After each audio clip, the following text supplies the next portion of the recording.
Round one, fight. Hello, everyone, and welcome to the Sports Report Fight Night Edition. We got everybody in the building. First, we got Josie with us. Josie, what's up?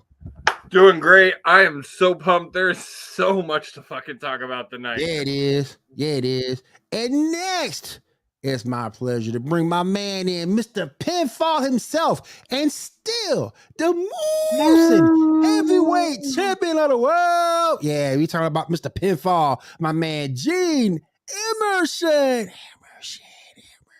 What's up, buddy?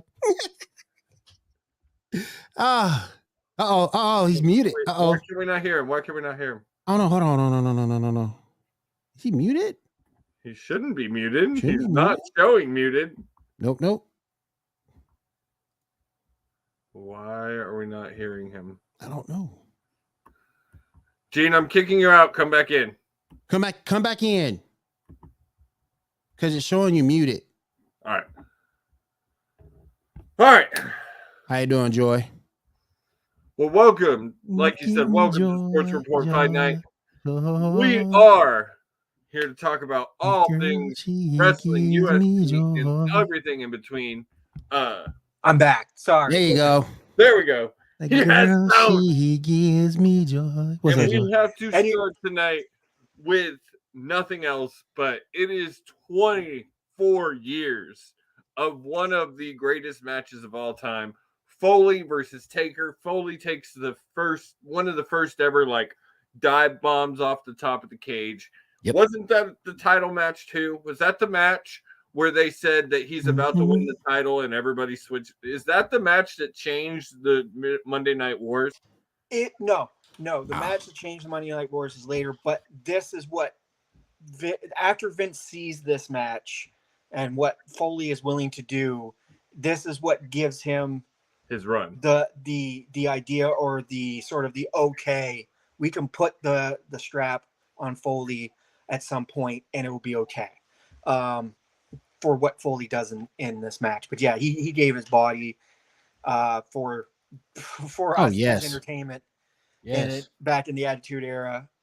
This is the one where we hear the proverbial words of one Jim Ross. Oh my God, he's broken in half. I think he's dead. Broken in half. God is my witness. He is broken in half. And then they prefer to get the stretcher. Then he comes back out. As he said when he went through the cell the second time, when he went through and the tooth, that he almost got knocked unconscious. The only thing he remembers was when he got back over is seeing Terry Funk's shoes, and he goes, "How in the hell did these shoes get here?" That was And Taker, to his credit, went in with a broken foot into that match. I mean, and shout out to Steve Regal. And shout out to Steven Regal, because Steven Regal said, and he said it today in a report that I saw, Undertaker was the best person to sell. Yeah. Ever. Oh yeah. Yeah, the best seller. But ever. to both of those, we can now say 2 Hall of Famers. Yeah. And in the top 10, I'm going to stop saying top 5 because it's almost impossible to not nail the top 5 greatest wrestlers of all time. How can I put this?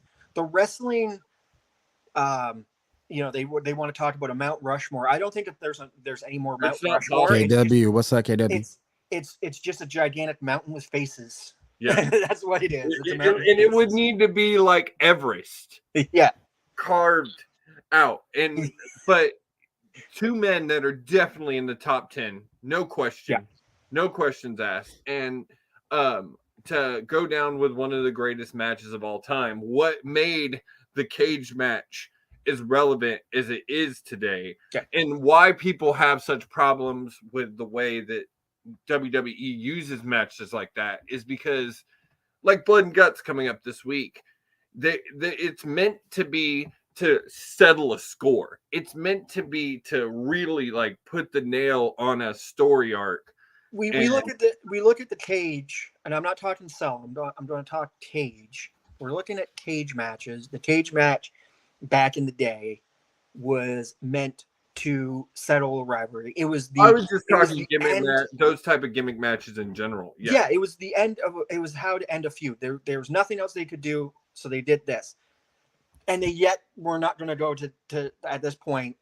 You got to remember there was no dog collar matches yet, Nope. and those were very few and far between. And no, I mean, you had your pick. It was either like, hey, we're going to get you to do a hardcore match, this cell match, or no, this cage match, or a dog collar match. Most people were like, yeah, I'll take the cage match there, but it was always remembered as there was no going over the top and trying to exit. It was win by pinfall or submission. The escape thing came later. Yep. And I think it was more for the heels to make them look more cowardly, give them that push over, like, oh, he's a heel, yeah, he's trying to escape, blah blah blah. This feud's not settled, but it sort of got settled. You know what I mean? Yeah. But that was later on. That's later on. Most times when you saw a cage match, it was like these two guys, two big Haas guys, like a Bruiser Brody and a Stan Hansen. They were in the cage. It was blood on. guts. Yeah. It was on. One guy's walking in, or two guys walk in, one guy's walking out. That was how it always ended. Yep. So as it progresses, yeah. So we get what we get today. We definitely have to pay tribute to that match because it is one of the greatest of all time. Real quick, I do want to mention Dana Brooke in a bad car accident, as it's being quoted. But it sounds like she was not seriously injured, so she'll be back in no time. Good. That's good. What we need to talk about is Rhea Ripley, because from what I understand, she's got a traumatic brain injury. Yeah, I'm hearing she may never wrestle again. I don't want to talk about that one because there's so little news on that. We know very little. Like what we said is about all that's out there. Is all we know. And here again, I when you were talking about what people said, even when you're talking about wrestlers, what they said, take it with a grain of salt, because sometimes it's a work. Sometimes they just never know anymore. Never know anymore. Never know nowadays. That's true. Especially the links they have to go through to make kayfabe like real and believable now. Yeah, to give them that sense that they still have some privacy for themselves. Yeah. All right. We're gonna come back. There's like a lot of what I want to discuss is gonna either lead up to Forbidden Door, or talk about Forbidden Door, or go into Blood and Guts, which has implications from Forbidden Door. So I'm going to try and get through what's not Forbidden Door related before we go into that. So last night, 20 years of hustle, loyalty, and respect. Guys, I'll be right back. I gotta go grab some. I'll be right back. John Cena has been around for 20 motherfucking years. This makes me feel so goddamn old because I remember his match with Kurt Angle. I actually follow a girl on TikTok that said she's only been watching wrestling since 2013, so now she's going to go back and watch some of his greatest matches. And I went and said, like, you have to watch his first match with Kurt Angle. Like, he set the tone for his entire career in that match. Okay. Dating here, I am now, by the end of this year, I'll be 35. I've watched John Cena come up.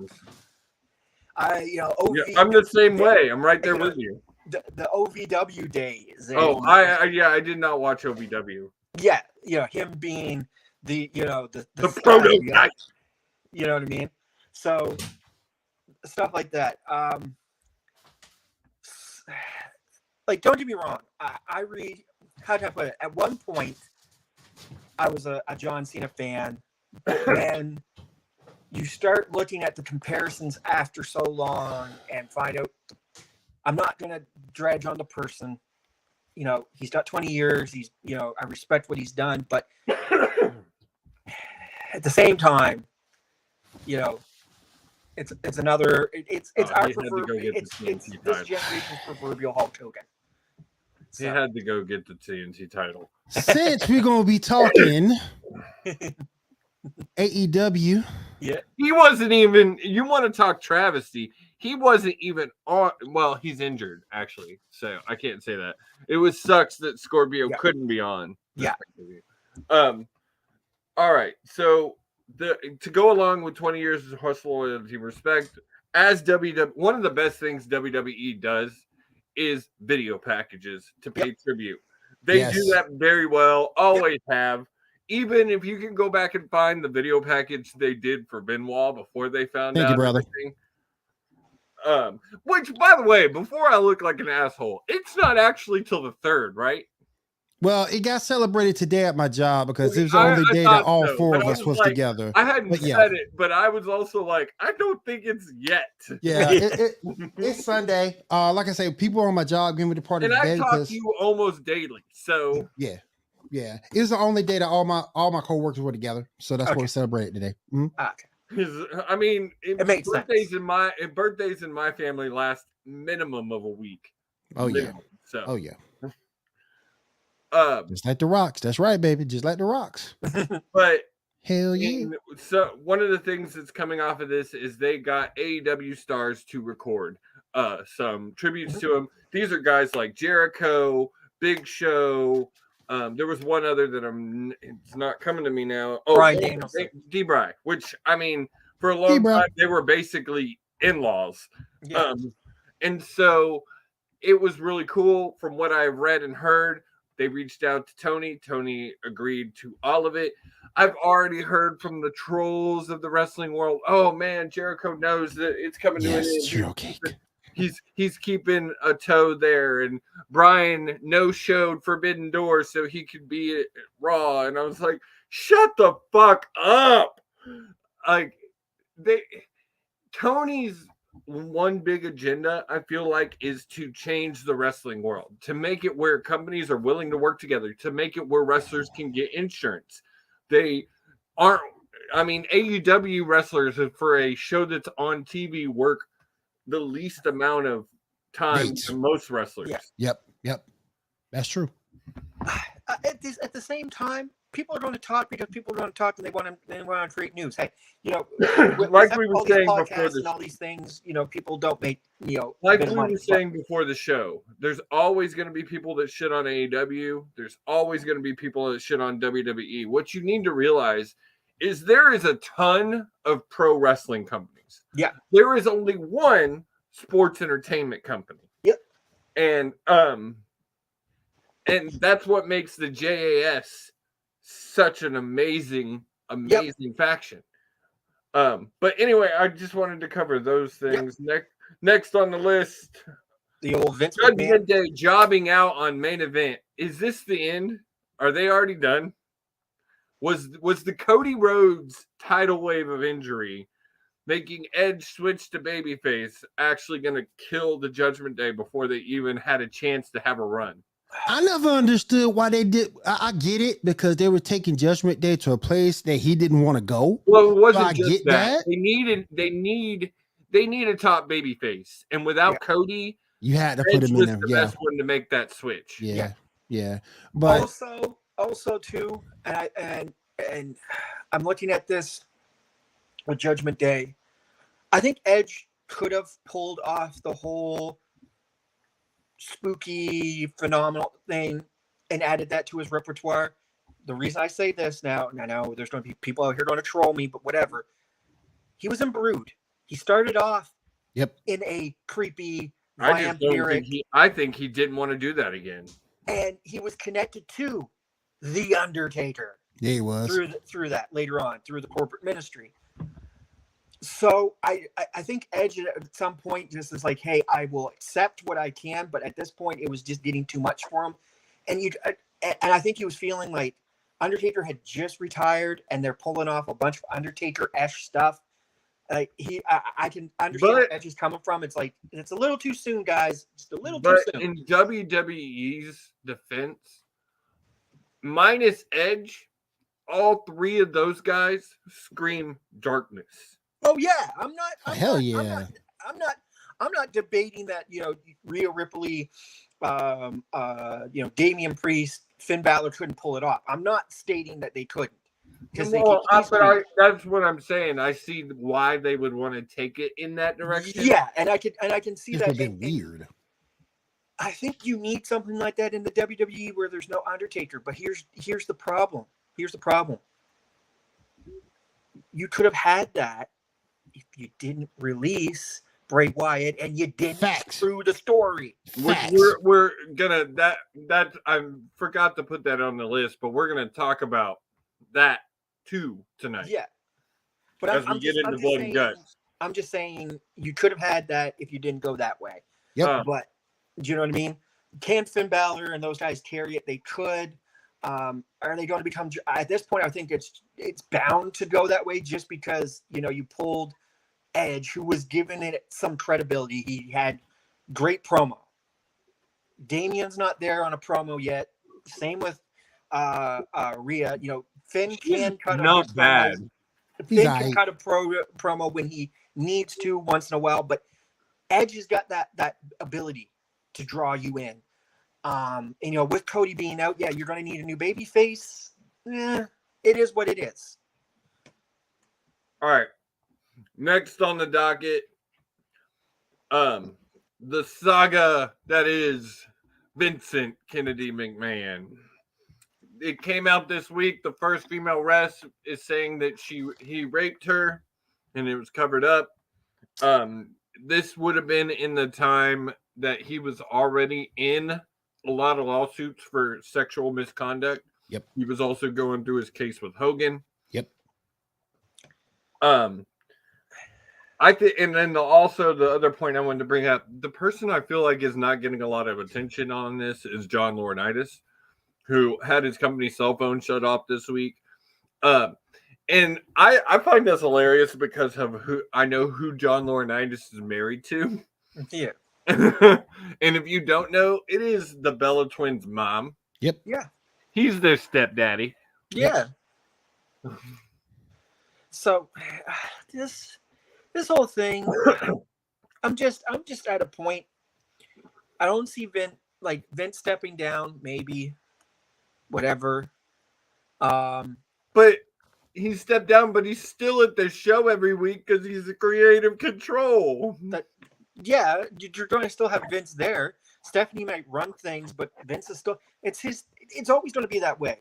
Yep. Even when they were attacking Vince Sr., still showed up to the shows. Sure did. Exactly. That's what I was going to say. It's a businessman's mentality. Until Vince Sr. was in the grave, there was no stopping him. And until Vince Jr. is in the grave, ain't gonna be no stopping him. Do you blame him? Unless I'm right, which I still believe I am, and they're going to sell this goddamn company very soon. But still, he's still going to be there. It's still taking. I mean, if they sell like I think they're going to sell, he won't. Especially now, where he's no longer the CEO. If they sell, they could remove him from creative.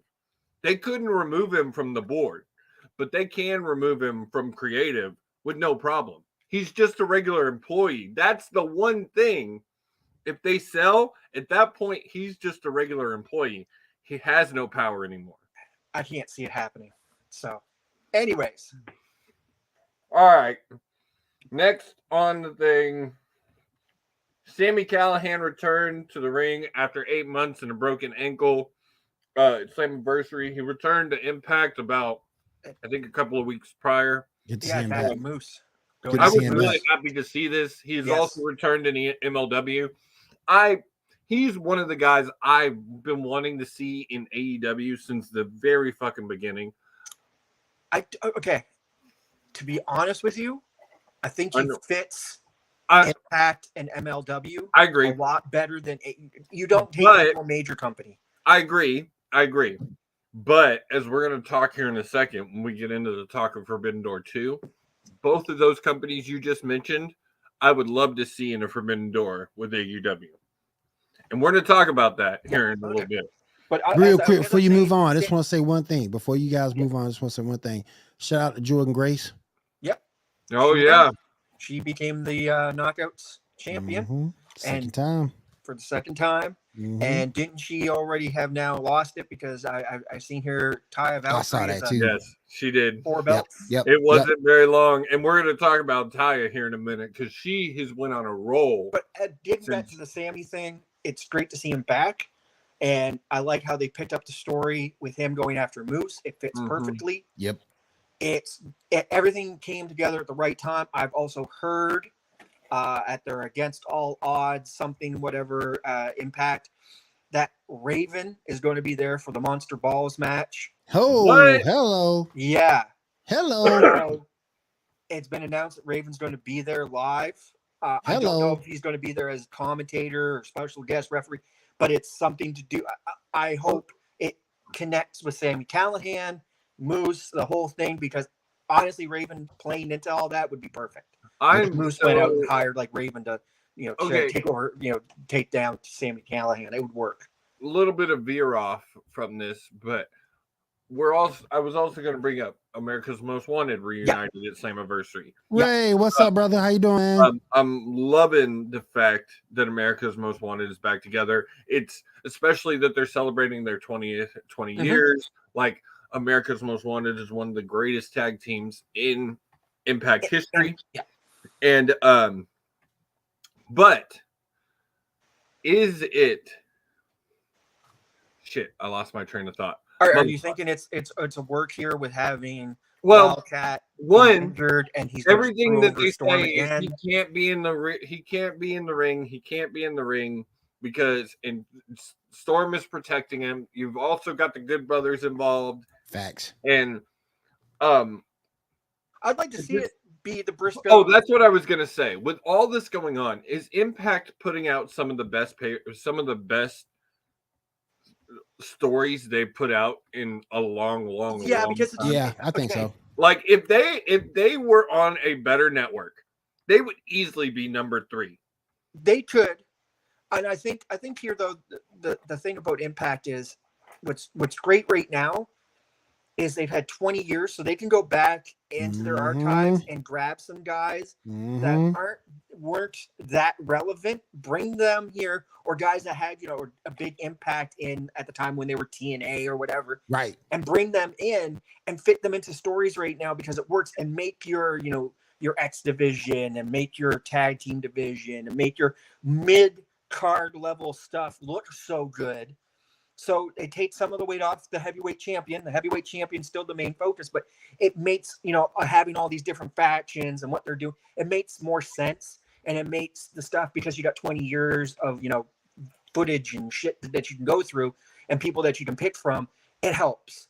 And that's why I say that, we'll say that I think Impact would be better for the next Open Door. Yeah. I want to talk about that because there's honestly, if Tony wanted to take it there out, there's so many. You could do so many of these with so many different companies. NWA, Camille versus Jade. Let's go. That would be amazing. Let's go. Here's the thing. If you before we talk about that would make sense too. If you're talking about a second Forbidden Door, because you got to look at this from the buy-in. Hang on. Yeah. I want to talk about this Forbidden Door before we get into that too deeply. But that makes sense though, because if Jay gets that loss, that's what she needs right now. She doesn't need all this. She needs a loss big time. All right. So Forbidden Door recap. First off, success or bomb? I say $1 million to gate is what I'm hearing. Broke another AEW record. But it was the United Center. It's not a huge. That's true. It's not that big. Remember, AEW doesn't really do above. I think their biggest show was the one they did at Grand Slam, and I think that's 10,000. Right. So they don't do huge shows. So $1 million gate for them, pretty good. They did another record in buys on pay-per-view, which I gotta say is pretty impressive for the fact that they didn't have as much time between pay-per-views. And that's one of the reasons I buy AEW pay-per-views, is because usually I can register in my head $40 every 4 months isn't bad. No. Cheaper than WWE. I couldn't really I was working 1, 2, I couldn't really register in my head $40 for a pay-per-view that it was very lightly tied to a lot of storylines. It wasn't super tied in. I just think for that one, maybe they charged $30. That's my only thought on that. I understand why they did it. I get it. I really do. But I just wish that, like, their big four, I understand. $40, $50 all day long. Make your big four $50. Any bonus pay-per-views, make them $10 less.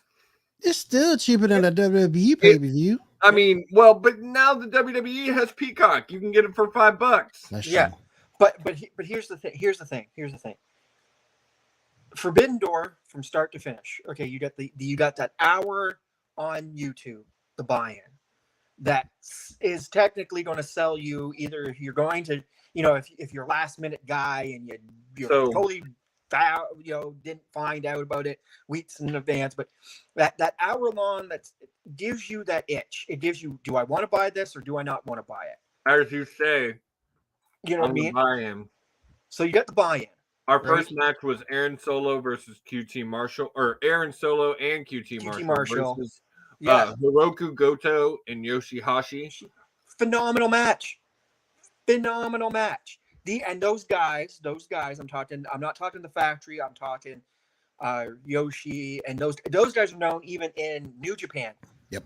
As guys that work, the early matches anyways. And they're known for putting on good matches to sell the pay-per-view so that you buy the pay-per-view. Right? So yeah, right from the buy-in, the first, hour or so, even the matches they had of what was it? Lance Archer and Nick Comoroto, the second match, and that was phenomenal. And it's two AEW guys, and there was complicated, and they even talked about that there was connection to the G1 Climax where Archer's still going to be in it as representing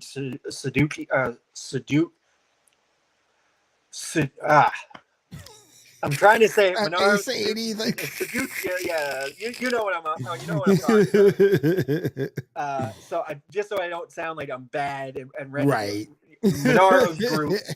I'm not even going to try it. Anyways, but representing that part in the block, and they've now got it in this year's G1. It's 4 blocks. Yep. And it hasn't been like that for 20 years. Wow, long while. So they're coming back to 4 blocks, and they're calling the C block the big man block, and they're like, Carter could have easily fit into that big man block, but we have Lance Archer, and it did. It put those big guys that he's going to be facing on notice. You guys, there's guys like the General from the Bullet Club. There you go. You know what I mean? That's going to be there, and some of their bigger guys. Then you move on to the final match that was in there of the buy-in. Oh, I can't remember exactly what it was, the final match, but it was really, really good. It was really, really good. It played into. Let me ask you this before Josie comes back. Do you think Moxley was the right guy? Was the right way to go? No. Okay. I don't either. Okay, so for me personally, and I love Mox. Everybody knows I love Mox. I love him too, but I don't think he was the right call. Okay, for me personally, I agree with you guys. I don't feel Moxley was the right guy. I wanted Punk versus Tanahashi. Yes, and I get that. I want to see the Ace versus CM Punk. I think we're still going to get that regardless sometime down the road. But as in story-wise, and for the group facing for the Blood and Guts and for the Blackpool Combat Club, this gives them legitimacy. Why their group is so vicious, especially going in. Well, and then especially going into Blood and Guts, you can flip it now. Yeah, Jericho and Mox was such a great feud when he was going for Mox's title. Yep. Yeah, Jericho's title. Yep. Now you can flip it. Jericho's going for Mox's title. Carry on the feud with the JAS for a while. That's right. There's playoff here. Plus, also, and I can understand a little bit from Tony's perspective, keeping Hiromu Tanahashi on the schedule that he works in New Japan, plus the movies he does in Japan, and then have him as AEW champion. How much would you see the title really in? But the rumor I heard was the point they were going to put it on Tanahashi to do exactly that. What I had heard is that Hangman Adam Page was going to win the New Japan world title. And then Tanahashi was going to win the AEW world title. And they were going to go across. It was going to be Page here having that and Tanahashi over there having the AEW championship until Punk was ready to come back. And then everything swaps back. Yeah. My thought there is that gives them some time, that takes the time. And I realize you don't want to have your world title off weekly television for very long. No. Tanahashi could depending on, we don't know how long Punk's going to be out. Nope. Because we don't know like the true nature of his injury. Yeah, and also you could probably get Tanahashi once, maybe twice a month. That's right. And that's what I'm saying. Like you're looking at it from, you got to look at it from AEW's perspective here. It's like, you know, they still got to sell their merch. They still got to, you know what I mean? And Hiromu Tanahashi calling him the ace. Yeah, like us diehard fans, the supermarks that are in the AEW, don't get me wrong, there are supermarks in WWE, there are supermark fans in everywhere in AEW, there are supermark fans in every wrestling company. MLW has supermarks. Yeah. I mean, okay. Yeah. So does NWA. Yeah. So you got the supermark fans, and they're going to understand him. But you're trying to still sell, I hate to say this, but it's the truth. You're still trying to sell to that casual guy that's walking on the street who's never picked it up. That's true. Why, when you go to us, it goes, yes, we want Tanahashi, but to them, they go, Moxley's the better choice. Because and I will say this, I do think for their first two-time champ, Moxley was the right choice. Yes. Yeah. I do think he was the right choice to be the first two-time champ. And you've got this dip in fans, in believability in the AEW, because, you know, CM Punk is gone. Also, they didn't. I want to say we got tired of Hangman Page. I know I did. We didn't like him. I did. I liked him at first, but yeah, we just got tired of him. Yeah. And so there's this dip. Well, how do you bring it back? The Blackpool Combat Club is on the rise. Everybody likes William Regal. Everybody likes Bryan Danielson. Yuta's doing phenomenal now. They've got Cesaro over with them. It just works. They're on this high. Why not? Why not strap the rocket to the guy that's already going up? It was like going up in the beginning. Yeah. So it works. It just works. Now, as I was talking, the buy-in, that was great for Forbidden Door. It got you the tease you. It gets you selling you into it. And then when you get to the beginning, the very first match that kicks it off, JAS. Did y'all talk about Swerve and Lee? No. Swerve and Lee, that tag team match, which is great with Suzuki Doom guys, which is great. And I know a lot of people are like, I hope Swerve and Keith are done. I would like to see them at least once run for the tag and actually go for the tag team titles. Whether they win it or not, I could care less. But you want them to go that before you break them up. Because I don't know. I feel I was surprised they put them back together after Swerve screwed him in the you gotta admit, okay, let's take this back for a minute. This was like WCW or WWE in the early days, and you had a Royal Rumble, and you put your tag teams in there. Didn't the other tag team guys, whether you were face or heel tag team, didn't you try to take out your opponent and your partner? Yeah. Was there ever a story built off of it? No. Back in the 80s, because it was like it's a multi-man match. You understand the rules when you get into it, right? And they're making it sound like they didn't understand the rule. Dude, let's play off of it. They did. Swerve was going to be Swerve regardless. We all know who Swerve is. Swerve is the anti-hero. He's going to take his advantage where he can. Yep. Do you blame him? No. Would you do it? Would I do it? Yeah, we would all do it. It's just, you know what I mean? Just common sense. Putting them back together is great because you want them to try to go for the tag team titles, whether they win it or not, and then you break them up because that's the perfect time. Whether it's Keith Lee gets mad at Swerve or Swerve gets mad at Keith Lee, which way you want to play it, it works out, and there's still more story you can build off of it. Well, the only thing I have about Forbidden Door, the Young Bucks lost.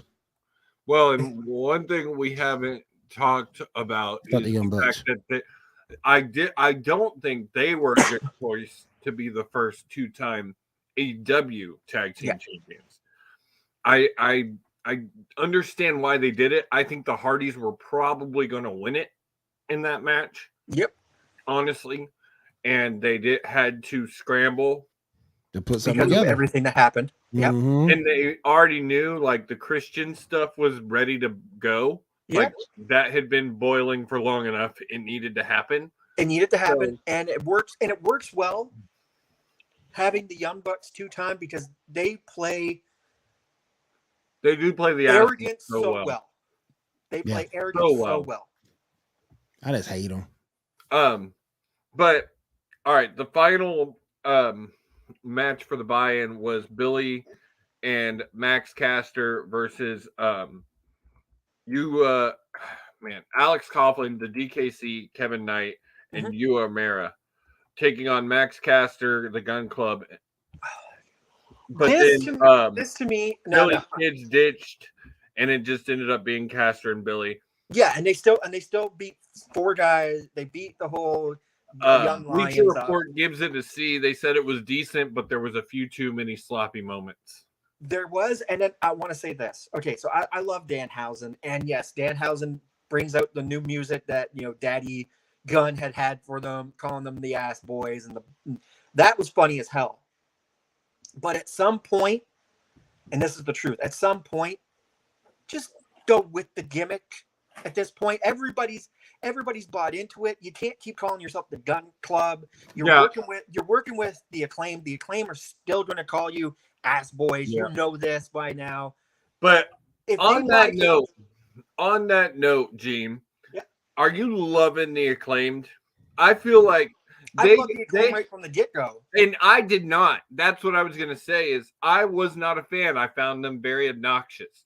But something now has changed, and the whole finger me, daddy-o! No, it's scissor me, daddy-o!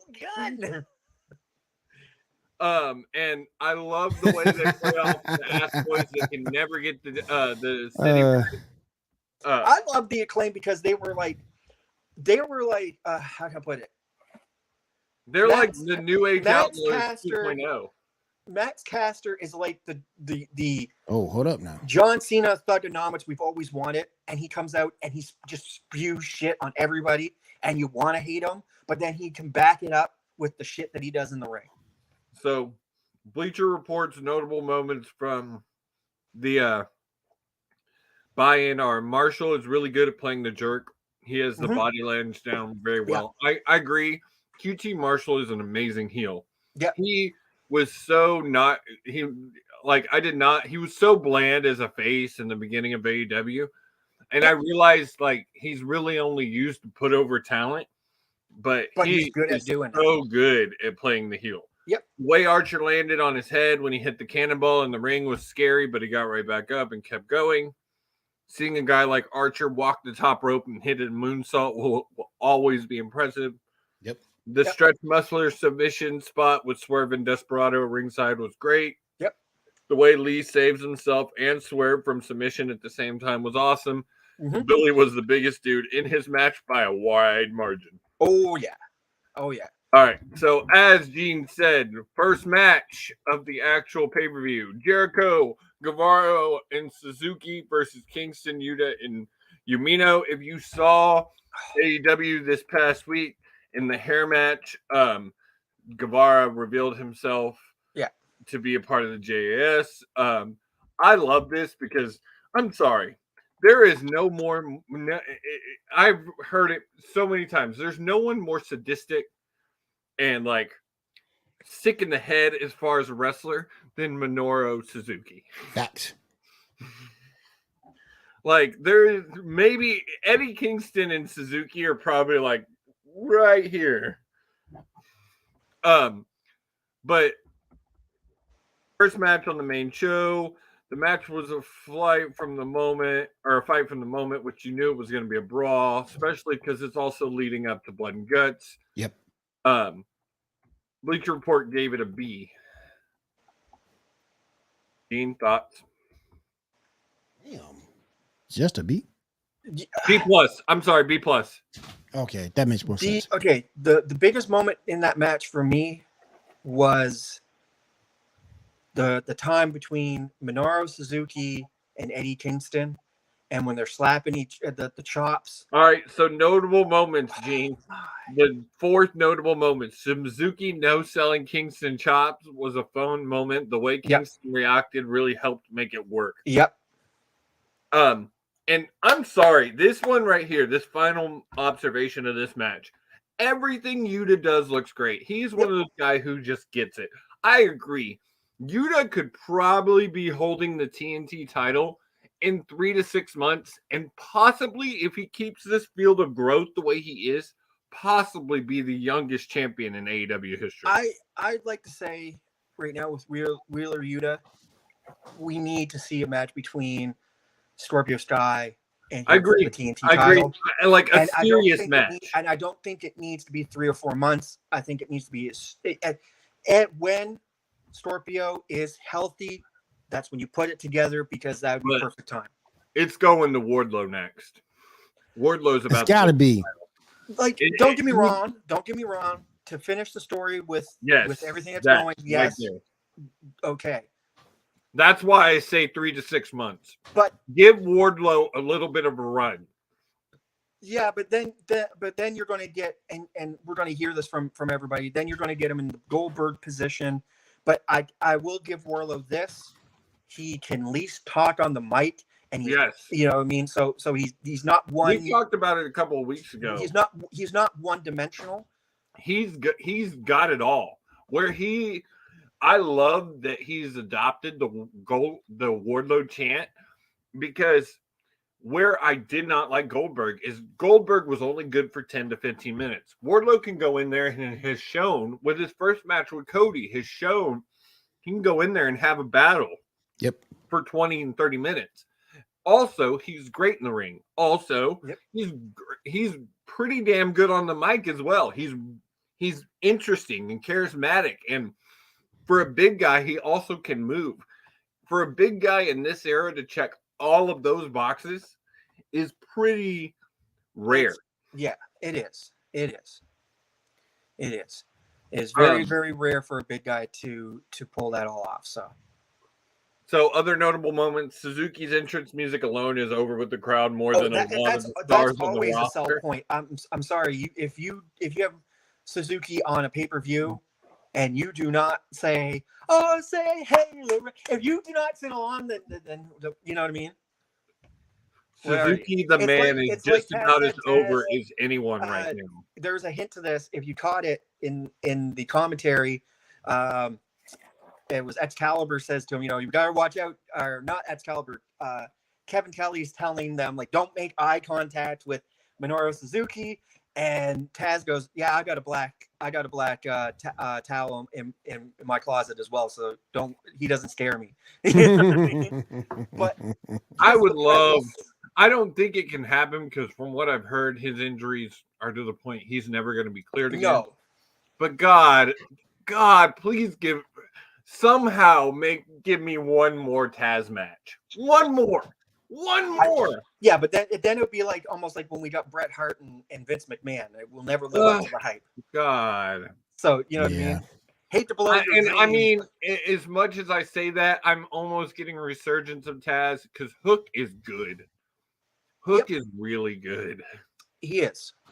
The next match, but the Jericho Appreciation Society, they pull off the fluky win. Couple last observations were Amino's jacket should be sold on merch sites.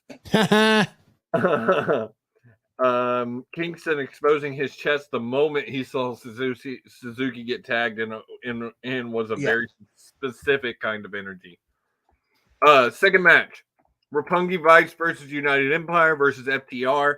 This match, honestly, was one I was the most excited for. Yep. Roppongi Vice is very well known in the junior tag team division in New Japan. Yep. Jeff Cobb is a motherfucking beast. He's always going to be a beast. He's got the Kurt Angle credentials, and he's not even in the WWE. Just imagine what he would be like. Oh yeah. But I'm sorry, guys. There is no tag team right now that is hotter than 7-star motherfucking FTR and the New Japan heavyweight tag team champions, and still the ROH tag team champions and Triple A tag team Triple A tag champions. Yep. I'm sorry. Is there and I was excited to talk about this because I want to take this in a couple of directions with FTR. Is there a more dominant tag team? And is there in a whole, you look at the ones that really have had a good after WWE career in the last 10 years. I'm not talking about like Kurt Angle with his Impact run and things like that. But I'll even say last 5 years since AEW came into it. FTR, Taya Valkyrie, and Matt Cardona are the only people that have really had a truly successful, like 5-star run after WWE. And what FTR has managed to do in 3 years, like they truly are one of the greatest tag teams. I'm going to say this to you, and it was said way, way back in the NXT days. FTR said it, that they were going to be the most dominant tag team in professional wrestling. They said it in numerous promos in NXT. After NXT, they still said it, and it's coming to fruition. And to answer your question, Josie, if you listen to WWE fan, the Usos are right there. If you listen to WWE fan, I'm sorry. Again, as we've discussed, maybe they too. Pro wrestling and there's sports entertainment. Yeah, but I don't think you can compare those two things. No, but I think. But level of success. I'm gonna say this, because let's use this as the platform, as the bus that everybody can get on and everybody can get off. That pro wrestling and sports entertainment, they emerge. If we're looking at this, because FTR was in WWE, that's where they started. That's where they get they get their reference. You know what I mean? That's what makes them who they are. You know, the revival. They were bringing back. They were bringing back old school. They were no flips, all punch, and they still do that today. No flips, all punch. Just kicks. Yeah. If you look at it, they had matches with just fists. That's the New Day, and they had matches with the Usos, and they were as on their level or better than at times. You know what I mean?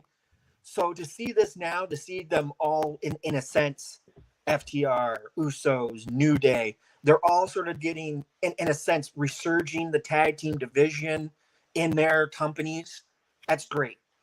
Because WWE has always shitted on tag teams, but yet it's a thing for the launch. And like most of the story with RK Bro was all tag team. You know what I mean? Yes. You wanted to watch it. And that was putting the Usos, RK Bro, Street Profits over. So, and even though that, it's not the greatest storytelling, and there's still that we don't like tag team. At least they're putting it on there. At least they're giving them time. At least they're giving them story. At least they're booking them. Whereas AEW, yes, they love the tagging, and it shows in Forbidden Door. The three teams that faced off, it was a phenomenal match from start to finish, and the right people, I believe, went over, and that is 110% FTR. Okay, so they now hold the ROH Championship, the New Japan Championship, the AAA Championship. Yep. What is next for FTR? I don't think. Now, I know what people want. They want the Young Bucks and FTR rematch, and FTR to win that match. Mm-hmm. To set up a third match sometime down the line. I don't think they need to do it yet. I think they need 4 titles before they go to that. I say right now, to be honest, we already got the call out from GOD to FTR. GOD has already stated to FTR, don't play that little, the little pent up, sandbox that you're playing in. Don't be scared of the fence. And GOD wants another title shot at the IWGP tag team titles. I think you do that. I also think you take FTR and you go over to Impact, and you push the feud between the Good Brothers and the Briscoes a little bit more, because then there's a little bit more stay power. You give them another title, which is Impact, and then you go, okay, now they need the AEW tag team champ. Agreed. That's the. That's how you run that story. It would either be Impact or NWA. And that's a heck of a team to beat in the Briscoes. And FTR has already beat the Briscoes for the ROH title. Yeah, a couple months ago, wasn't it? Yeah, at Death Before. It was Supercard. Yeah. Supercard of Honor. Yeah, Supercard of Honor. Because you got Death Before Dishonor coming up. Yeah. So, you know what I mean? There was a good build-up. But here's the thing. You can still play that feud between the Good Brothers. You can have FTR come in and help the Briscoes, and you can have the Good Brothers tag up with a couple other heel teams, and you can run that for a while before the tag team titles get put on FTR. But you essentially, that's where they're going. You know that's where they're going to go, and then they go to AEW and they go, look, we've got all these tag team belts. We're willing to put all these tag team belts up for your guys' AEW tag team championship. Do you accept? Why not would the Young Bucks go for that? Because again, big money plus all these big belts, money, right? yeah. And then FTR gets over, and then look, we're the Ultimo Dragon of tag team division. You know what I mean? And I mean that's with what I'm about to say here. That's the only way you can go. Yeah. That match was a B+. And right here is why this is the only way you can go. FTR is over as anyone else on this entire card. Yeah. Which includes Minoru Suzuki, who's a motherfucking legend. Yeah. The crowd absolutely loves Wheeler and Harwood. Yeah. They did their time as heel in AEW. They are great heels. No one can deny that. But they can work heel, they can work face. They're at that point now. But now they're at that point where they're sheer wrestling talent and just how good they are in the ring. The matches that Dax has had in the last few months with Punk and with just several. The match him and Wheeler had for the Owen Hart Foundation was mind-blowing. It looked like Harwood may have been injured when he went for the elbow drop, but it was tough to say. That we know now that's probably a work. They were kind of pushing it in the press conference. This one, Cobb might be Rhino's son. Can we get Maury Povich on this? This one right here, and I think will agree with me here. AEW needs to get a title on Trent Beretta at some point. Quick, fast, and in a hurry. A reliable performer for so long. Good hand.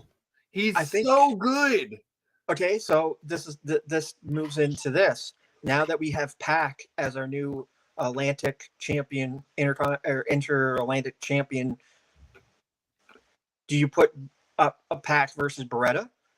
That'd be a good one. They have history. Yep. So is the next match coming into? Give him a title. I'm not going to push Beretta as like, oh, he's got to become a world heavyweight champion. But hey, give him something. He's been a good hand for so long. And look way he was treated in New Japan. Like let's be honest. Look at the way he was treated in New Japan. The crew. Light heavyweight tag team champion with Rocky Romero. Rocky didn't break them up. He said, hey, Trent, you're bigger than this. You can go out and put him in the heavyweight division. Floundered for a bit, then came to AEW, created the best friends, back and forth, and really, they had I think the best friends are like 2-time IWGP heavyweight champion, tag team champions. Beretta's had his ups. Beretta's had his downs. He fought through a lot of injury. Yeah.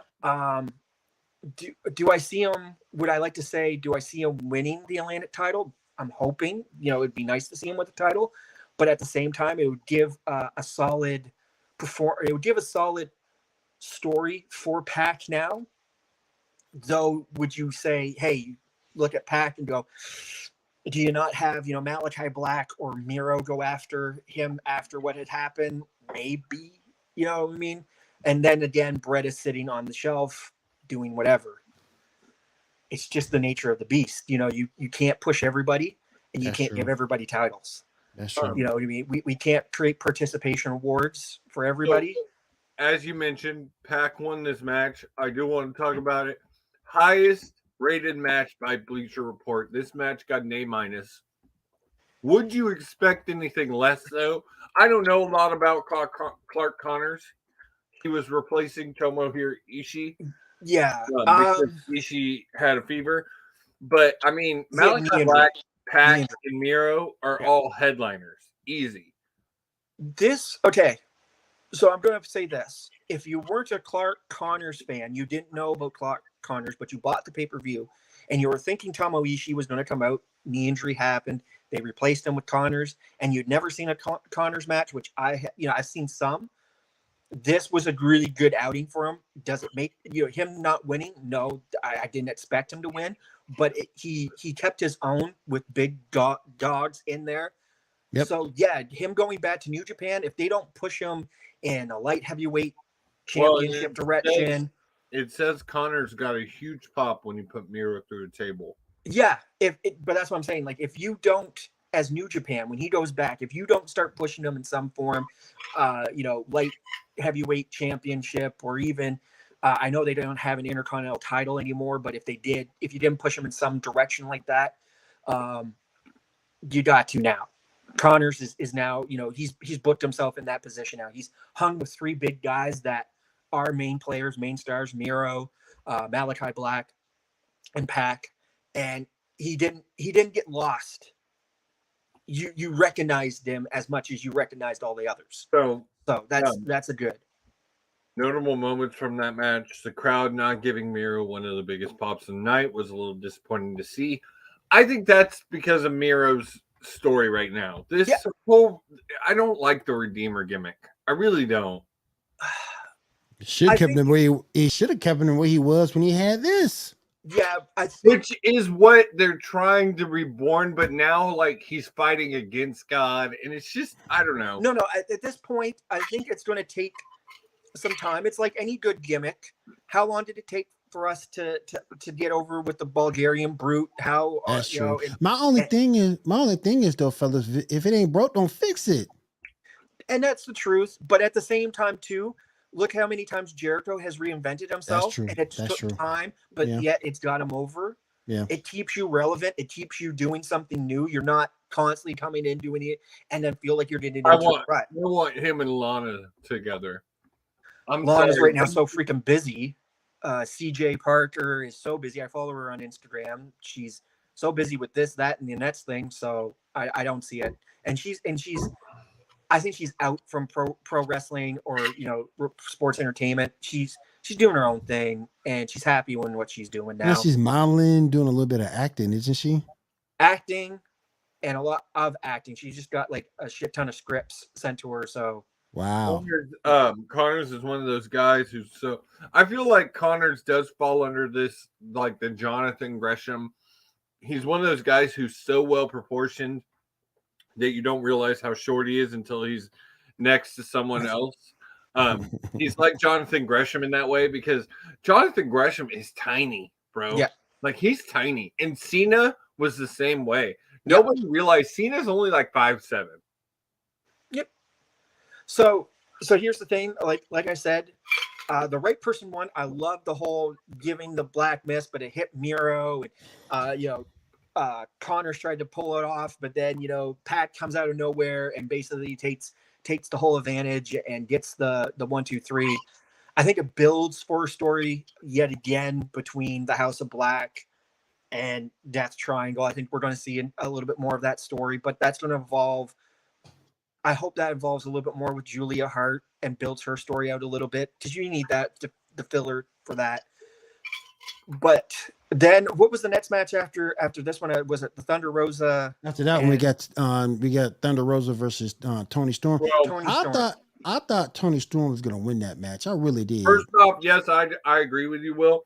But the next match was actually, and I don't even want to talk about it because I just didn't care, was Bullet Club versus Dudes with Attitude. I didn't care about that either. Okay, I didn't care about that either. okay, I liked how it all started. I Yeah, liked I how agree. the entrances play into one another. So you had the entrances of dudes with attitude. You know, Darby or the Dragon comes out on his own. Darby comes out. They play Sting's music, but Sting doesn't show up. They're wondering where Sting is. Then the Young Bucks and they had their old Bullet Club music come together. Phantasmo, they're all out there.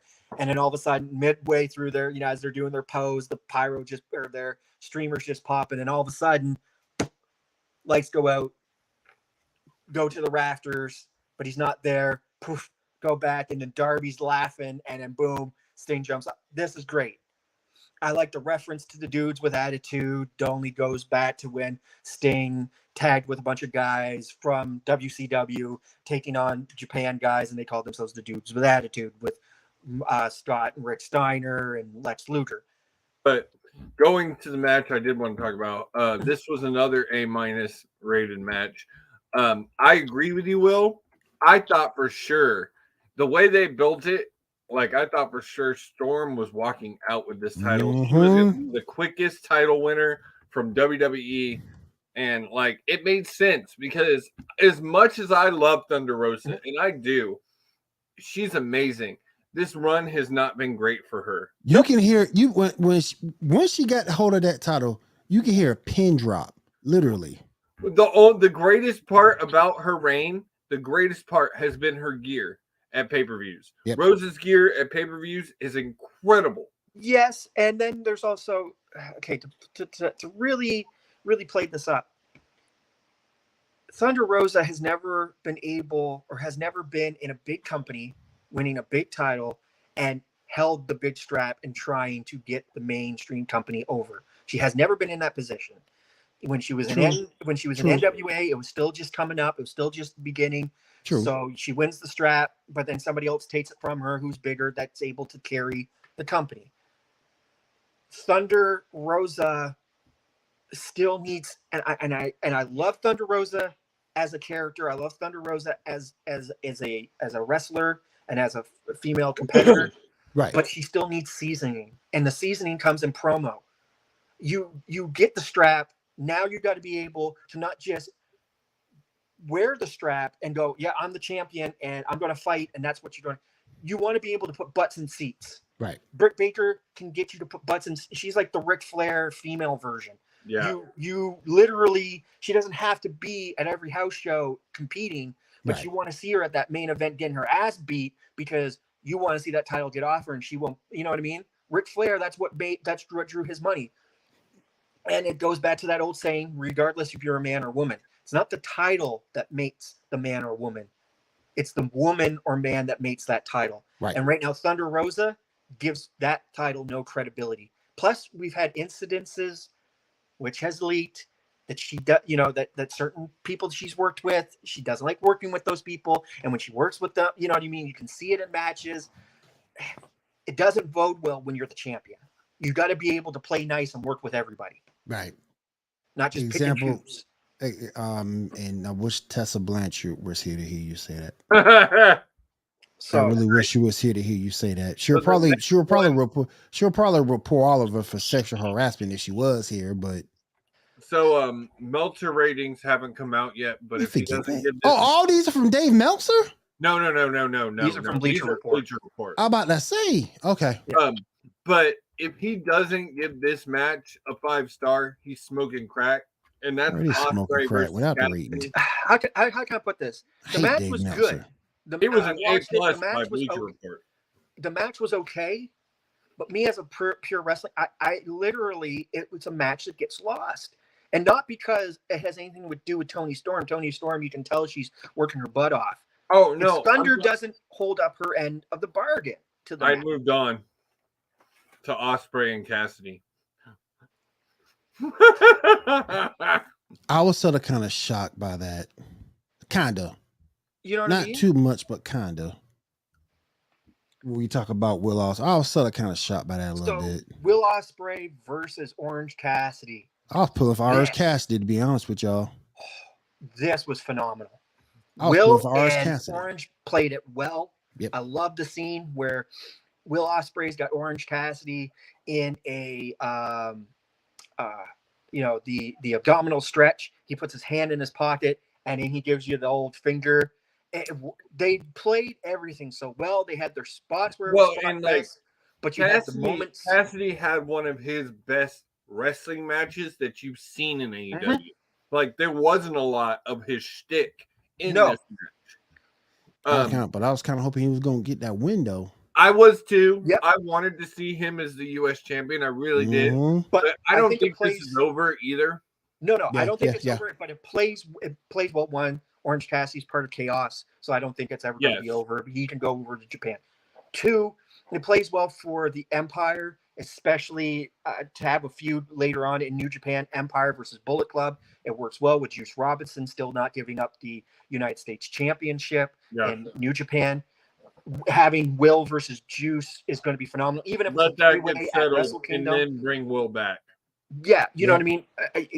Even if there's a three-way at Wrestle Kingdom where you have Will Ospreay, Juice Robinson, and Orange Cassidy. I think I might have just. I might need to go change my pants on that one. Yeah, but that's what I'm saying. Like it would bode well because you'd have a Chaos versus Empires versus Bullet Club feud for a title. It would make it all legit. It would work. It would really, really work. So Bleacher Report rated that an A+. For sure, 100%. I love this match from start to finish, and I'm going to tell you this right now: if Will Ospreay, it should have shut some mouth on some Cassidy critics, but shut some mouth on Cassidy critics. But also, if you're not talking about Will Ospreay and saying that he can't fucking wrestle, this match, go watch it. Gene, you say that. The last observation, notable moment on this is, what do you even say about a guy who tries to hit 2 moonsaults, a shooting star press, and a corkscrew splash in the span of 4 seconds? Ospreay is nuts. Cassidy breaking the turnbuckle camera with Ospreay's face was a fun spot. Yes, that was great. At one point, that looked hard enough to take someone out for real. Yep. But Cassidy didn't skip a beat. You got to remember they're playing when it's the IWGP United States title. They're playing in New Japan Strong Style rules. Yeah, Strong Style rules means I hit real you in the face with a slap, you're getting knocked out. You know what I mean?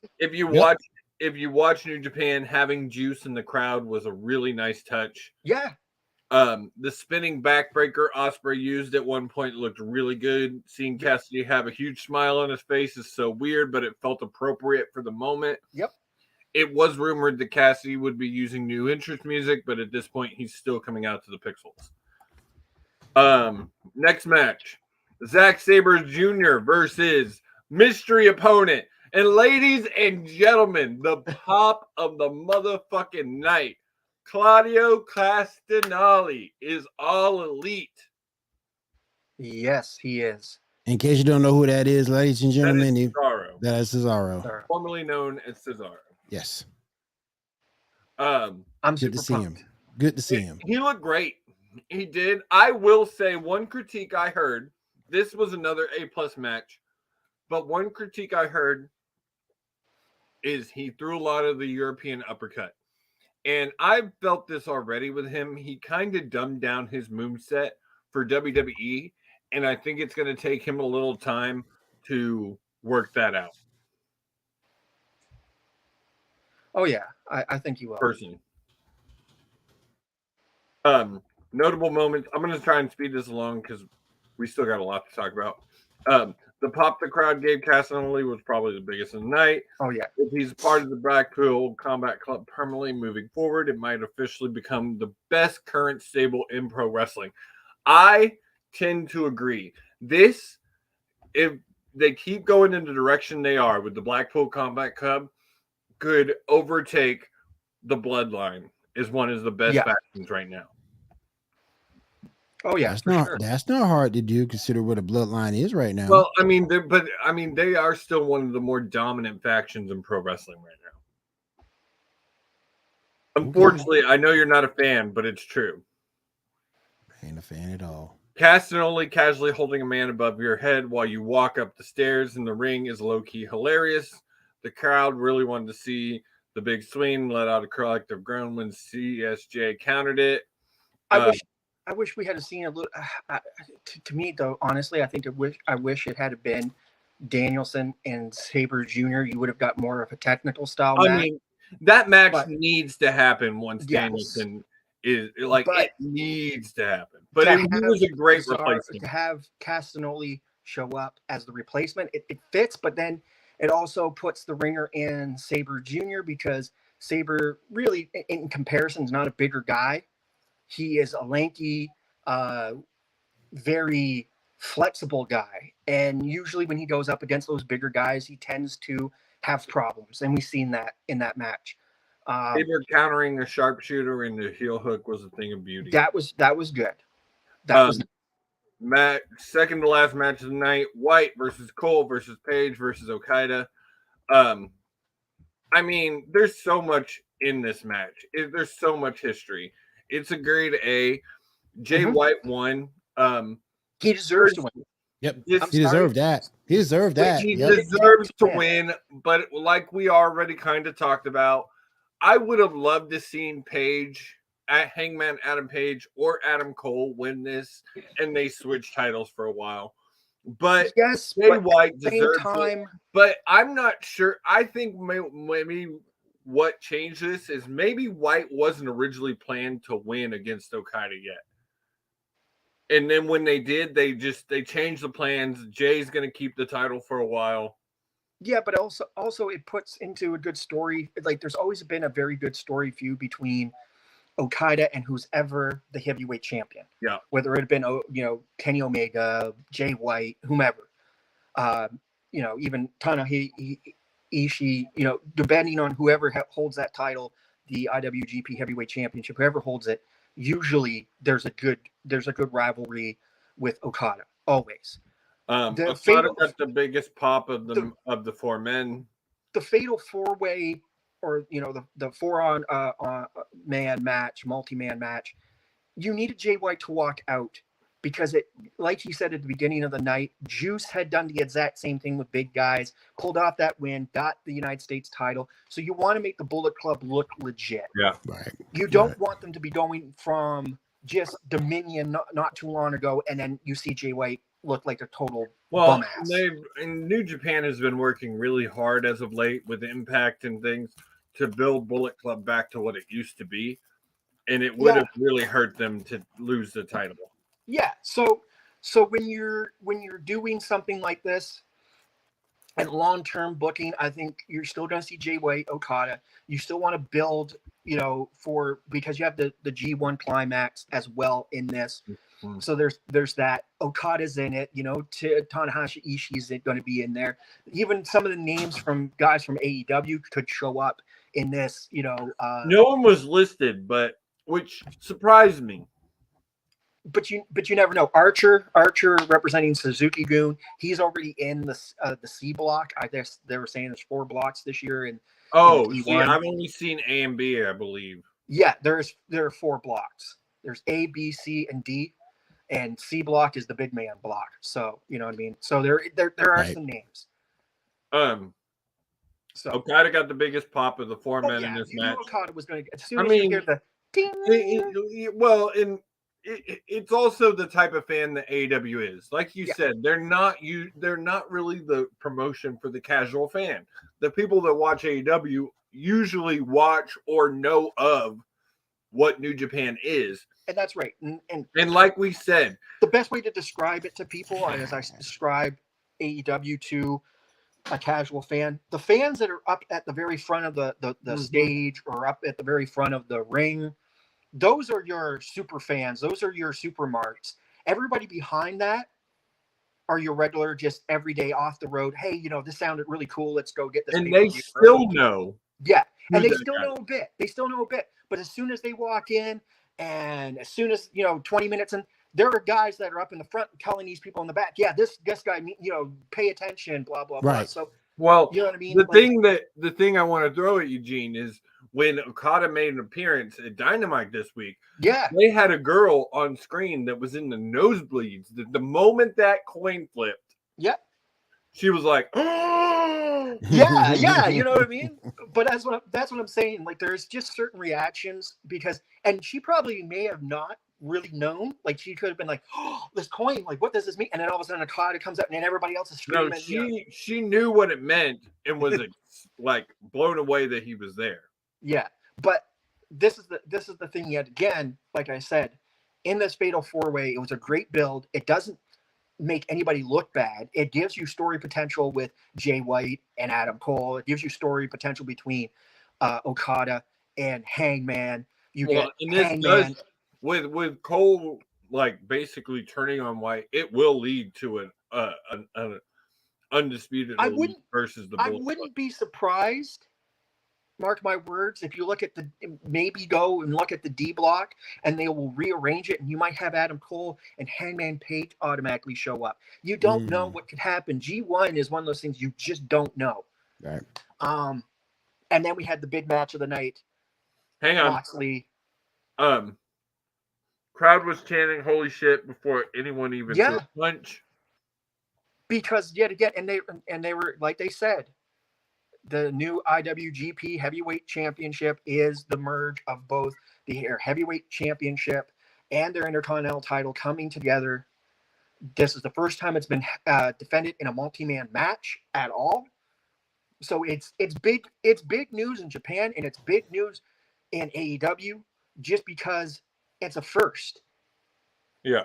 They've got a first at Forbidden Door. It's a first, regardless with the interim time. This is a first, and to have Jay White walk away being called still the champion, and now he's got that extra moniker. I've beat 3 of the top named guys. They had to breathe my air, and this is the very first time this title has ever been defended in a multi-man match, and I'm your winner. Yeah. You know this is going to give Bullet Club that push. Yeah. Everybody always talks about how good Allen's suicide dives look, because it's brutal. But Page is one of the cleanest. Cole and Page have mastered the super kick counter to a moonsault spot. It felt like that as they call it, the anti-air super kick. That was phenomenal. It felt like Cole threw more super kicks in this match than both Bucks did in their match. Yeah, but also too. Oh my goodness. But also too, it's the way the story played out. You had Hangman and Okada, who are not you. Oh, we lost Gene. Did we lose him? Looked like we did. Oh, wait a minute. He put it on there me. Just went black. Yeah. Well, the next thing is a doctor was checking on Cole after the match. I do hope he's okay. We don't need any more goddamn injuries. Yeah, we don't need any more injuries. Jon Moxley versus Hiroshi Tanahashi. We all know how this one ended. Moxley is the 2-time AEW champion. Now the interim champion will face Punk at some point for a unification match. Which, don't get me wrong, Punk versus Moxley, dream motherfucking match. Yeah. Super excited to see it when it happens. But if you were to give me a choice versus Punk versus Moxley or Punk versus Tanahashi, I'm taking Tanahashi. I'd take the voice of the voiceless versus the ace any day of the week. Any day of the week. Yep. Especially for the fact that both Punk and Moxley have a little bit of time left. Tanahashi is nearing the end of his career. Yeah. Yes. Very much so. Tanahashi, very much so. Even when he was walking down, usually he's got that swag, that vigor to him when he's coming down, and air guitar and everything like that. But you didn't get that type of feel on Tanahashi. He came out, he gestured to the crowd, but even Moxley played this off as very calm, cool, collective, only due to the fact that if you watch the promo leading up, Tanahashi's been ducking me for 3 years, and he's taking this very, very, very serious. Tanahashi also knows gently. And him walking out with William Regal, Moxley, and how they got him walking out. I've just finished watching the Last Dance with Michael Jordan. It felt very Phil Jackson, Michael Jordan-esque playing into that. So everything working the way it did. The match was phenomenal. And this is my one thing. and I'm not trying to nitpick. I'm just saying, did we need to see Moxley bleed? I don't think it needed that. Well, but what they say here was the way Moxley was bleeding from the head led to several huge blood spots forming inside. Yeah. But I'm just saying, did that need to happen? Did that? No. You know, Mox loves to bleed. But yeah, you know what I mean. It's Mox, okay? I get that. I get that. You know, it's Moxley. It's part of his demeanor by now and his character.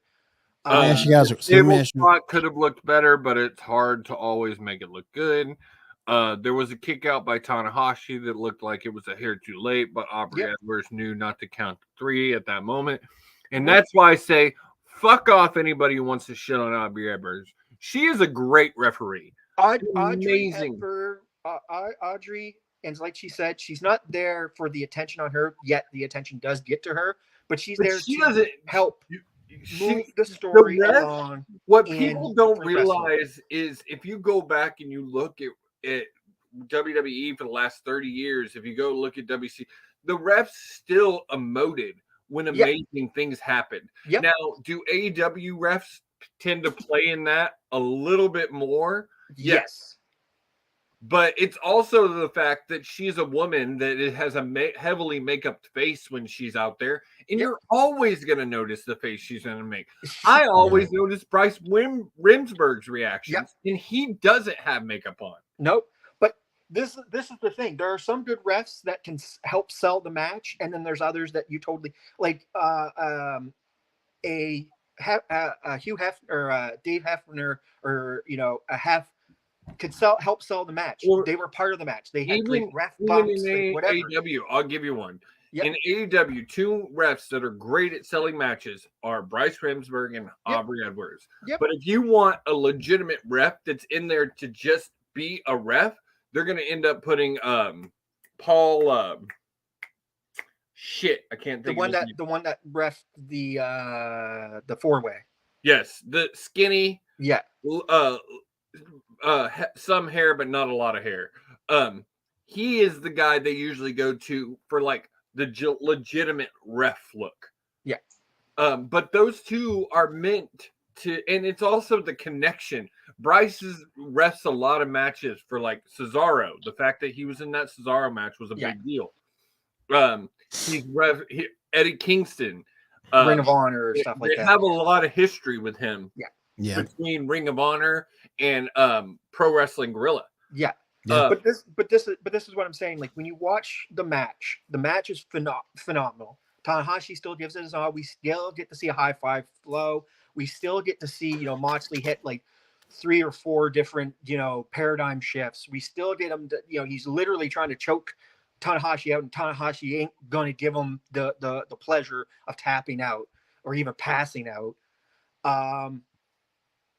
But I think too they were like at that end, to me, just felt like they were struggling for time.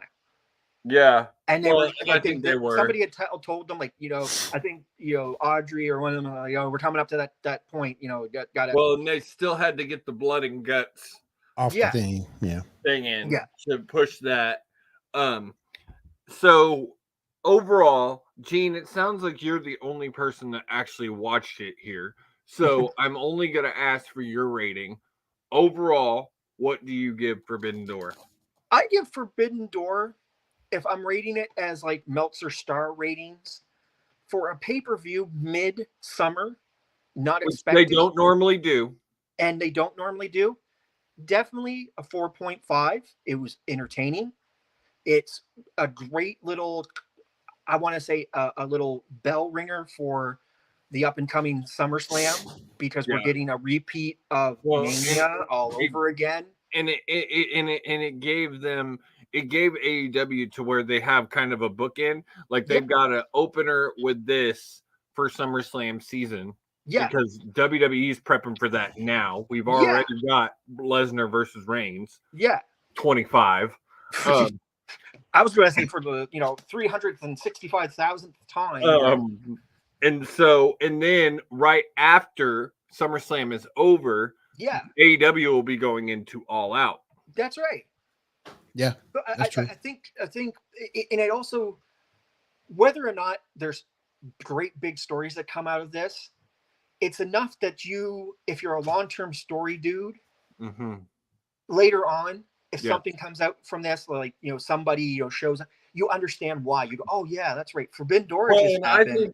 I don't think this is the end of it. Like, no. Like in listening to Moxley on the podcast with Renee this week, it sounds like he's finally got what he wanted. He no longer has to be the middleman between the two companies. Like, if they want to do something, they just talk and figure it out. And I think there's going to be much more to go on between New Japan and AEW. And I think it's a perfect time. I think it's a perfect time for New Japan. They've had how long have they had the LA Dojo? Well, in New Japan Strong, finally, it took years. New Japan fought hard, but it took years. But COVID did one good thing for one company at least, and it gave them some ground here in the U.S. And New Japan Strong has been pretty successful. And the reason for that, for those that didn't know, you had New Japan had a LA dojo for some time, and there is the Tokyo dojo, the big one that everybody tries to go for. And when COVID hit, it was perfect because you still had New Japan guys that were in the LA dojo, so they needed something, so that's how they could create Strong. And you had the MLW guys that were like, hey, we're not doing anything. We need something. If this works out, blah blah Moxley, blah. And you had some mix of some MLW guys in there as well. Yep. Where over in Japan, you still had the New Japan, but it was it needed some help. So with having Strong, it helped. So that stories later on that came over to Japan, they all started out of here, and it gave legitimacy finally that we've been waiting for the LA dojo for some time. So I think it's great. And I liked how they were, again, the LA dojo being on the buy-in, like you would see in Japan, being the Young Lions. Yes, they're going to get their butts beat, but it showcases all these guys, and it was really good. All right. Start from finish, like I said, 4.5. Definitely go watch it. It is a watchable pay-per-view. You will find something that you will enjoy. And I'm saying this for each match, even if the match is low, like a Sting, the dudes with that, there were still some fun things in there, because like you saw Sting pulling off moves with this young guy and keeping up with him, and was still able to do it. You know that what I mean? was one of the notable things from that match is, and you see it and I think that's why they save his matches so much, and he doesn't do a lot of work on regular shows, is because he's been taking some big bumps lately, and it's impressive. I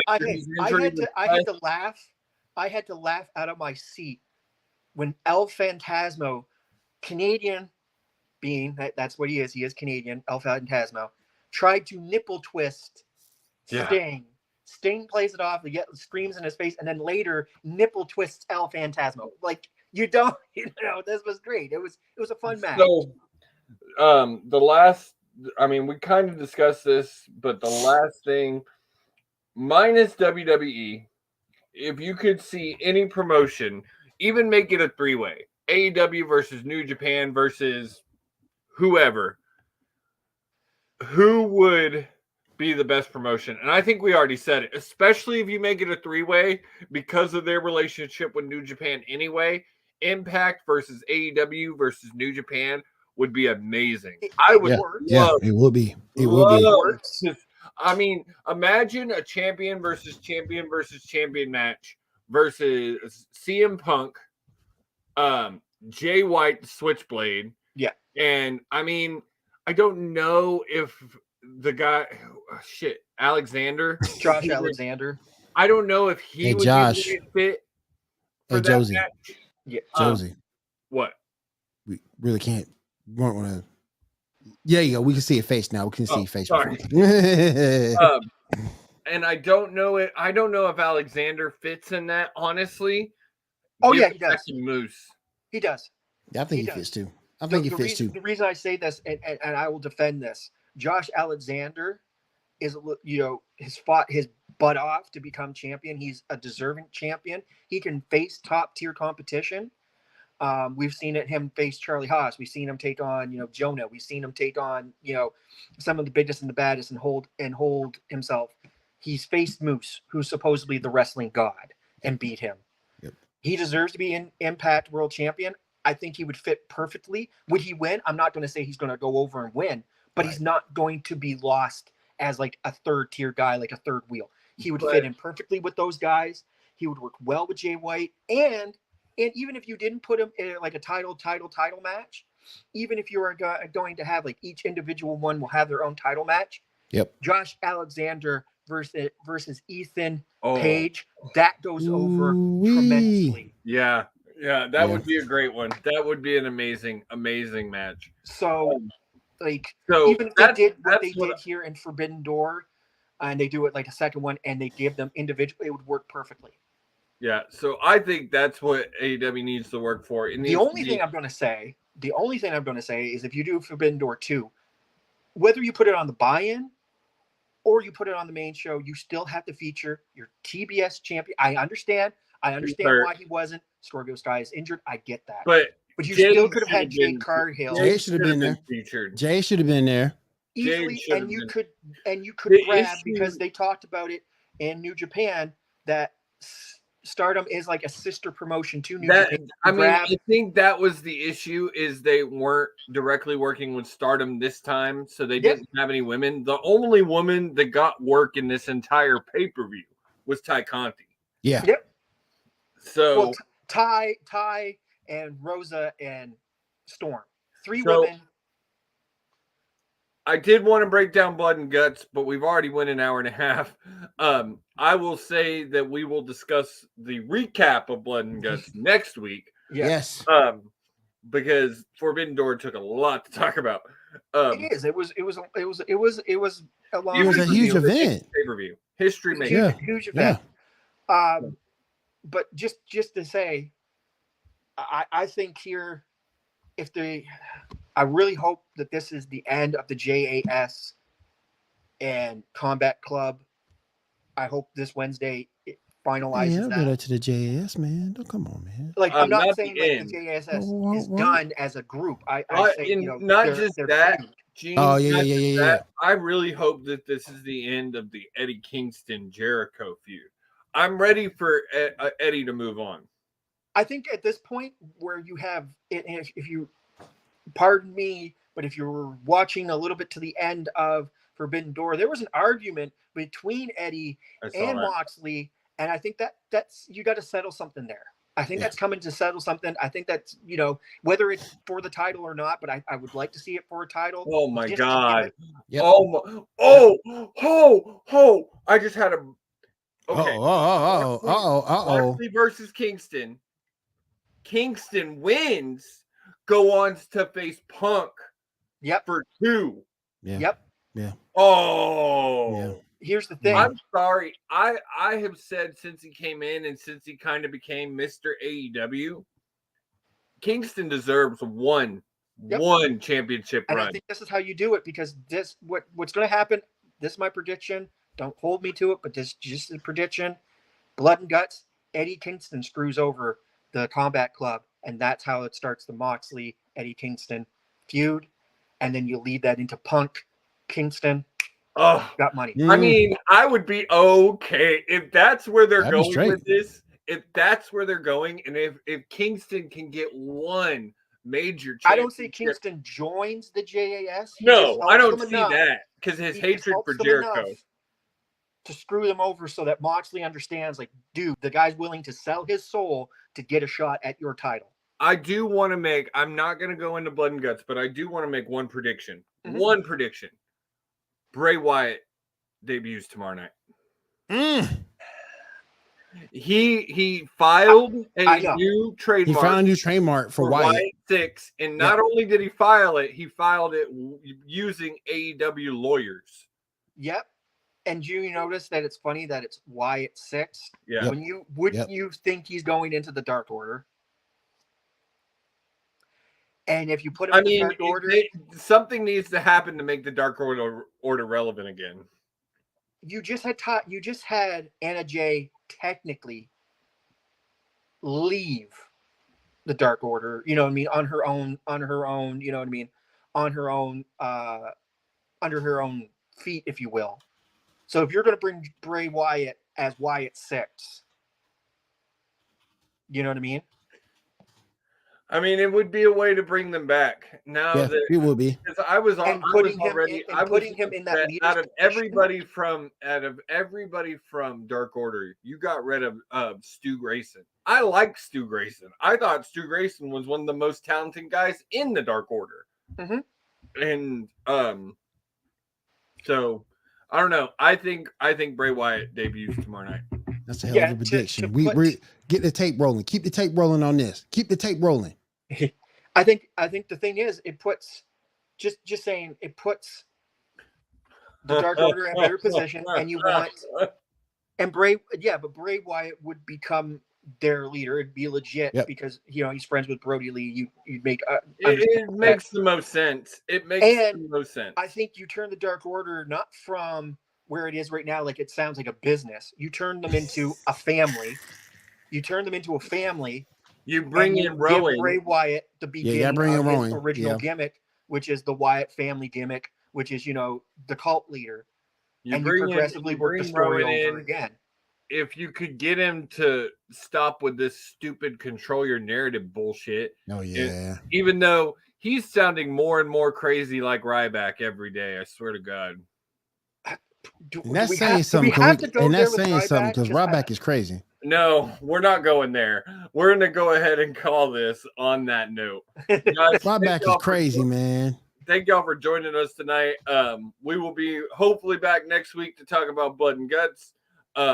Make sure you join us then and check out everything as far as the Sports Report. Sports Report on Monday night, Sports Report After Dark, us on Tuesday nights. Then you got the winter meetings on Sundays with 7. Make sure you check all that out. Don't forget about Double XP tomorrow. Well, no, they're not. They're on their break right now, so they're not even on right now. So all you got is the Sports Report. Sports, and more sports. Sports Report After Dark, Geek Gauntlet. Oh, Geek Gauntlet! Don't forget Geek Gauntlet. Geek Gauntlet. Man, Will gonna smack me for getting to Geek Gauntlet. Hey, Will. Are we gonna mention anything or talk about any bit of the good old multiverse there with good old Doctor Strange? Oh yeah. Oh, Will's all salty. Me and Shaw are already talking about it. Will's all salty now that Iris West Allen is still in the show. I hate her. Hey, I Gene knows how I feel. I agree with him. I agree with him 100%. But like I said to him earlier, you can't have your cake and eat it too. I know you had cake and pizza already. Yes. Happy birthday. Yes. But you know what I mean? The showrunners love her. You can't get a perfect world. The showrunners love her, and that's why she's still there. And with CW, we know with CW shows, just saying this, I know this is fight night and whatnot, but with CW shows, it's all based around the execs. And if you are loved by the execs and you're loved by the people, you're going to stay on. Yep. All right, guys. Thank y'all again for joining us. Y'all have a great week, and we will see y'all next week. Deuces. Peace.